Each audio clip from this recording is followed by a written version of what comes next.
Welcome back to another edition of Our City. The City of Elizabeth and the County of Union still have plenty of vaccines available. Residents can visit ucnjvaccine.org or the City of Elizabeth website, elizabethnj.org, or check any of our social media accounts for any information. While the COVID regulations have gone away, COVID has not. So personal responsibility is extremely important. And if you need any more information concerning testing or vaccines, please call our Public Information Office, check our social media sites, 908-820-4124. And for today's discussion, it's Environmental Week, not only here in the City of Elizabeth, but throughout the nation. I'm pleased to be joined for the first segment of the show, Miss Rubina Saghir, who is a faculty member at Thomas Jefferson Arts Academy, right, Rubina? You've been on the show before. Yes. And Miss Carol Savona, who's also been on the show before, and you are the future city president. Yes. Welcome to both of you, ladies. Thank you. Thank you. And after we have a few questions, we're going to take a little bit of a break and bring in the principal of the Arts Academy, Mr. Michael Ojeda. So first of all, go Carol, Rubina, who wants to start? You've both been on the show before, but tell our viewers a little bit about yourself. My name is Carol Savona, and I'm board president for Future City Incorporated. It's an environmental organization here in Elizabeth, and I'm also a retired teacher and science coach after 37 years with the Elizabeth Board of Ed. I've been involved with Elizabeth for a long time. You have, and we thank you Yes. for all the work you've done here. Oh, you're welcome. Rubina. I'm Rubina Saghir, and I'm a biology teacher at Thomas Jefferson Arts Academy. And this is my 21st year teaching at Jeff. 21st? Yes. Pretty soon you're going to wind up like Carol at 37. Yes. Yeah. Hopefully. So for the past 2 weeks, Elizabeth and the nation have celebrated Environmental Week. This is our 23rd Environmental Week, Carol. Yes. So, and you've been around for all of them, right? You started with Future City about that time. Not quite, almost 20 years ago. 20, okay. But, yeah. So can you share how Elizabeth Environmental Week has changed and grown over the last 23 years? Environmental Week started out as Environmental Day 23 years ago. It was on the waterfront, and students came to the waterfront to have different workshops and learn about the environment. And we kept growing and growing, and for a while we had some of the events were at the Peterstown Center and also at the waterfront. We went back and forth between the waterfront and Peterstown Center. And we were able to have about 250 students. And we had organizations such as the Army Corps of Engineers, the Coast Guard, various colleges that came and gave workshops, and high school teachers. So it was a real learning experience. And when the pandemic hit, we could no longer do in-person events, so we started doing virtual. And with these virtual events, we were able to reach many more students. We were able to reach thousands of students from middle school through high school. And we still have, we turned it into Environmental Week because it covers 3 to 4 days a week every year. And the kids learn about environmental problems and things that are happening in the world and how they can actually help to make a better future. And Carol, years ago, we actually went out on a vessel. Yes. And the Army Corps of Engineers actually took samples from the water. Oh, yes, they did. Tell us about some of those samples that the kids were able to see, touch. This was, the kids were really fascinated with those boat trips. And Right. It was a shame they had to stop, but the Army Corps was not able to continue them anymore. But they learned about what was in the water, that water can look good, but sometimes there's things in there that we don't want to swim in or drink or eat the fish from or So But there was crabs and eels and all kinds of fish in that. Oh yes, and there still are. There still are. We still have to be careful. That's true. But and there's still water testing going on by many different groups. Rubina, can you talk with us about your involvement in Environmental Week and a detailed review of the week? The remote workshop, partners, science classes, schools, families? So this year, we initially started the Environmental Week by talking about the extreme weather events that we have recently been experiencing. And then we introduced a weather app. The students were then given an opportunity to explore that particular weather app or any other weather app of their own choice and explore all the information that they could get from it. And eventually they completed a journaling activity. So then the next day, we provided them with maps of their own schools, and they were given like parameters of about 2 blocks around their school area and an opportunity to recognize any environmental, like maybe solar lights or shaded trees or how many trees they have. But they were also introduced to these environmental icons. Then they copied and pasted those icons into the map where they had identified the spot where they had identified them. And that was a really good activity for them to like complete. And then the third day, they actually created a video of a flip grid of that activity. So basically. So what happens when these kids go home with these assignments? What kind of reaction do they get from parents or family members? So we are hoping that, they share that information with their parents and families and show them all that they could do. And specifically with the weather app and as well as the mapping activity, actually, they could like tell their parents that, oh, you know what, on this app, you could go there and look for this. Like you can like see if what kind of an SPF you need to wear that particular day or how much like certain kind of pollutants would be there in the air. So this is good information for them to share and hopefully useful for their parents and families. So Rubina, does anything stand out from the kids? Is there a standout kid or a standout student or something that triggers interest somehow that you didn't expect? So they explored, like we gave them a few, like that you can look for, like the SPF thing or the pollutant things. But then a couple of students explored the astronomy aspect of it themselves. And they say, oh, we can look at what phase the moon is in. So they enjoyed it. They liked it. And that was information for them with is the moon going to be waning or waxing or whatever it is. So they thought on their own. Yeah. How about you, Carol? Anything from the students that stand out through the years that kind of remarkable? I think that they actually get excited about learning about the environment and about things that are right here and that some of them didn't know about. We have kids that live on one side of the city who didn't even know we had an Arthur Kill on the other side. Mm-hmm. And they were fascinated to see that there was a river right here, that they were on the waterfront. So things like that where, it kind of opens the eyes of students to know that they can, and they find out that they can actually do things that'll help the environment. That's interesting thought process where the kids may not even know we're on the water. I know. And then they get to see all of the work that's happened there as well as what's living there. Yes, exactly. So we're going to take a break and we're going to bring Michael Ojeda on for a few more questions. Okay. Please stay with us. We're going to take a short break and Mr. Michael Ojeda, the principal, is going to join us. Well, first of all, I want to thank Carol for joining us in the beginning part of the show. And now, Mr. Michael Ojeda, who is the Director of Curriculum and Instruction at the Board of Education and the former principal at Thomas Jefferson Arts Academy. Michael, welcome to the show. Thank you very much. Pleasure to be here. So what is the Director of Curriculum and Instruction?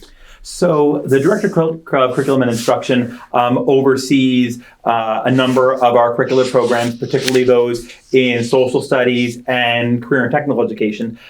They also will oversee our departments of guidance, our department of social work, our AVID program that's in just over 29 schools in our school system, and manages all partnerships. And that's where the work with Future City and the Historical Society comes in. So then, naturally, after that introduction, how does climate change information and creating a culture apply locally within our city, and how do you work it into the school district? So it works in first and foremost because of student interest. Over the years, we've observed over time an exceeding level of interest from our students in this particular topic, especially in how it relates not only to the city they live in now, but also for their future.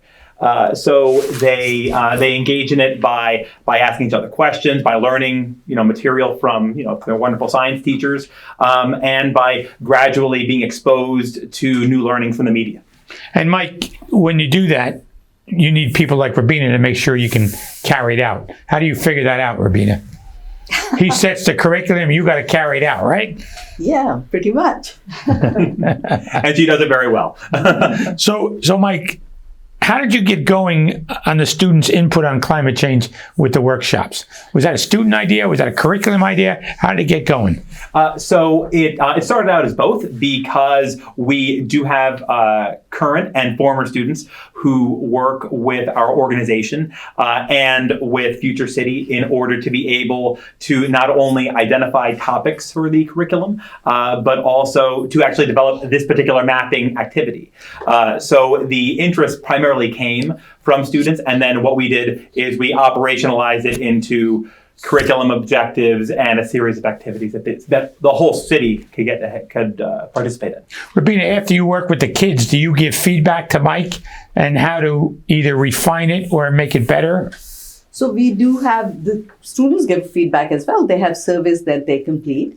And yes, we, talk and discuss and how it can, how it was, how it went. Because the moon thing you were telling me about in the beginning, that wasn't part of the original instructions. No, it wasn't. It wasn't, but the students explored it. And they're really interested in the environmental issues, and they like the connections.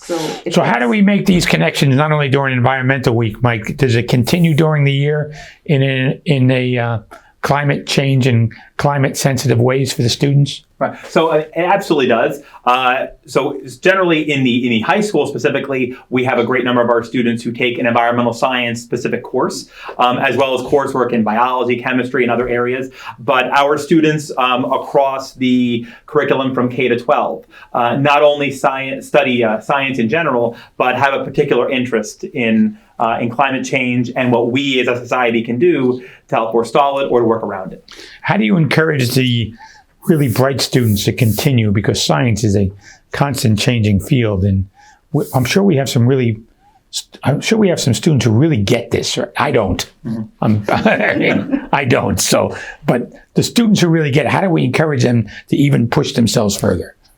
I can start by saying that we do a great deal, certainly at the high school level, providing not only kind of a wide swath of general and honors level curriculum, but also by providing advanced placement opportunities for all students. So Ruby, for example, at Jefferson Arts teaches our advanced placement biology class, and we have a number of other advanced placement offerings across the city. For our younger students, again, they are all exposed to regular science instruction. And then we have certain schools, like School 29, for example, or Einstein Academy, that specializes in specific areas to accentuate the science curriculum. So closing question, how do you get the students to benefit their knowledge with the residents or their family members? And do you get any feedback from what they had at dinner, what they talked about at dinner with their parents? I'd be curious to know, because most of the parents are, I don't want to say clueless, but they didn't have this background or education. Mm-hmm. And certainly for a number of our students, that's not only where their learning starts, is by conversations at dinner, talking to family members, but that's also how it continues. That's how they share what they've learned, right? They share what they learned by discussing with their siblings, their friends, their family members, and that not only increases the level of science literacy in our schools, but also across our broader community. And Rubina, what's your feedback? How do you handle the students' inquisitiveness with their parents, or what happens at home with other residents? So students normally, if they have discussed something, they would come back to school and they would say that, oh, I talked to my mom that, and my mom knew about it, or my dad knew about it, or they did not know about it. So we get a feedback like that, whatever they have discussed sometimes we don't. Sometimes you don't. That would be my house. Sometimes you don't. So, well, listen, I want to thank the two of you for taking the time to join us on the show. Really appreciate the insight. Not only did you give our students, but did you share with our residents for Environmental Week. Thank you. Thank you. Thank you. I want to thank Ms. Carol Savona, Mr. Michael Ojeda, and Ms. Rubina Saghir for joining me on Our City. And please stay with us for another half of this show. Welcome back to Our City, where I'm pleased to be joined for the second half of the show by Mr. Bruce Elfein, who is the Supervisor of Social Studies at the Elizabeth Board of Education, and a senior, Miss Isabella Ruiz, who is also doing an internship with the Historical Society here in the city of Elizabeth. Welcome to the show. Thank you. So Bruce, why don't you go first? Tell us about yourself. You've been with the board for a number of years now. Yes. I've been with the board since 1989 and started as a teacher in Halsey House way back when, and moved up the ranks to social studies supervisor. So how is it supervising the curriculum as opposed to just teaching? It's a challenge. You have to deal with people. You have to deal with state mandates, community standards. It's something of a challenge, but at the Board of Education, we're able to handle it. There you go, Bruce. Isabella, tell me about yourself. You just told me before we went on the air that you're a senior. Yes. And how is your schooling going? Very good. I'm almost done with my senior year and I'm very excited about going to college. And being with the Historical Society as an intern has been a life-changing experience, especially as I transition from being a student to a professional. Tell me, where did you go to grammar school here in the city of Elizabeth? Yes, I'm a Thomas Jefferson Arts Academy student. Yeah, that's where you are now. Yes. Did you go to grade school here? Oh, no. Oh, no. And, Yeah. I went back in my country. Back in Nicaragua, you said in the beginning. Yes. So your English is very good. Congratulations on working hard at it. It couldn't have been easy. It's a hard language, right? Yes, it is. What made you interested in the Historical Society? So before, as I finished my senior year, I am interested in doing community service, right? And I had this opportunity of doing community service opportunity with them. So I participated in the Fourth Centuries in a Weekend event they hold. And before that, I hadn't thought about doing an internship with the Historical I didn't think you would. That's why I'm curious to know. Yes, Yeah. but as I started to work with them, I feel that they have changed the perspective I have in history, and I have learned a lot with them, especially as someone who is not familiar with the history of America as an immigrant. So, yes. That's a good statement. Hey, and Bruce, the Elizabeth Forum and the Historical Society that conducts them, you're involved in them. Tell us why they're important. Well, they're important for a number of reasons. The two primary reasons are they share information about the city of Elizabeth, the history of Elizabeth in general, and in this particular forum, small business in particular. That's the current forum that we're working on now? Forum that we're working So, on now. researching the history of Elizabeth, have you done that, or you just kind of conduct the forums? I just conduct the forums, but there are a number of people in the district who have studied the history of Elizabeth in more depth. Charles Shallcross, who's retired. Yes. Did you work with him at all? Yes, I did. I Yeah. had the opportunity many years ago. Yeah, I call him great our man. local historian. Yes. Isabella, what history of Elizabeth have you learned that maybe you didn't know before? What sticks out? Well, I didn't know that Elizabeth was one of the oldest towns in the United States, and I didn't actually know that those two houses, Bunnell House, Nathaniel Bunnell House, and the Belcher Ogden Mansion, had such an impact on the history of the city. I used to pass by with my family, and I never actually realized how important they were. until I started working with them. And it was funny the first time I went inside the house, because it was like, oh, I've passed by. I walked with my family, and I've seen it before, but I've never imagined that it would be so important. Yeah, those two houses, I mean, one housed the former governor. Yes. Yeah, and the Bonnell House is one of the oldest houses in the entire country. Started to be built in the late 1600s. Yeah. And you know Boxwood Hall up the street. Yes, I did too. George Washington had lunch there in 1789 on the way to become the first president of the United States. So, do you think you would pursue history in the future, Isabella? I don't think I would pursue history because I'm more interested in business management. But it is definitely something that I would like to keep learning about, and that I would like to maybe keep as a hobby. Maybe I can learn more about history of other places too. Well, learning the history is going to help you in business management. There's no doubt about that. And you're right. I love history too, so it's a great hobby to do. What is the title of this year's forum, Bruce? I believe Isabella has the Yeah, You're doing that? it's historical intersections, a small business community. Okay. And how much can you tell me about it? So regarding the preparation for the forum, I think, as you know, the forum is a remote workshop. So we have been following the preparation as previous years. We first decide on a topic that relates to our city in a certain way, and then we contact our partners, the City of Elizabeth and the Elizabeth Board of Education, and we contact our panelists too, and we start working on the material for the that we will use for the forum. So, Isabel, tell me about your friends. What do they think when you tell them what you're doing? I mean, I can imagine some of the reaction is, huh? Yeah, definitely. They just don't. I don't look to them as someone who would be interested in history, and when I tell them, they often go like, "You history?" It's like, yes, me history. It's interesting, and I've been learning a lot. It's seriously something that I will remember forever, being part of this whole experience. That's good to hear. Of researching history and learning from many other Elizabeth residents who find it interesting and have been also.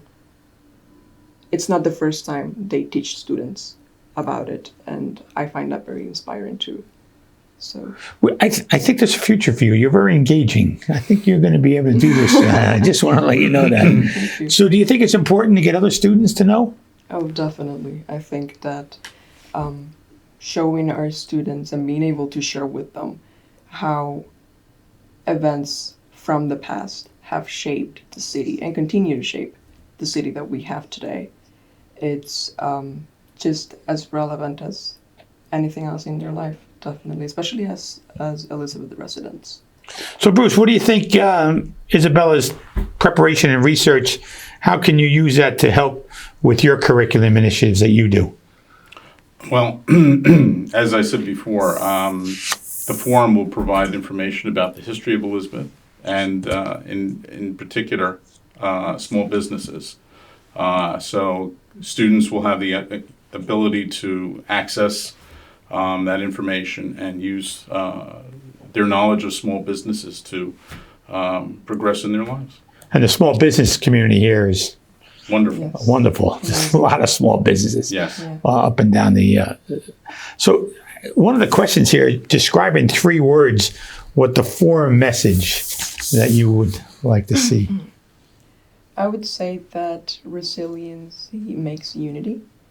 I think that sharing, being able to share with our students how the resilience of ordinary citizens contributes so much to our city, will not only encourage them to appreciate that contribution, but also inspire them to become a good future Elizabeth resident. Well, resiliency makes unity is very clever. I congratulate you for that. Bruce and Isabella, thank you for joining us on the show. It's been a pleasure. Appreciate you coming. You got out of school a little bit, Isabella, so what the heck, right? So thank you. I want to thank Bruce Elfein and Isabella Ruiz for joining me on the show, and we'll see you next week on another edition of Our City. Cut.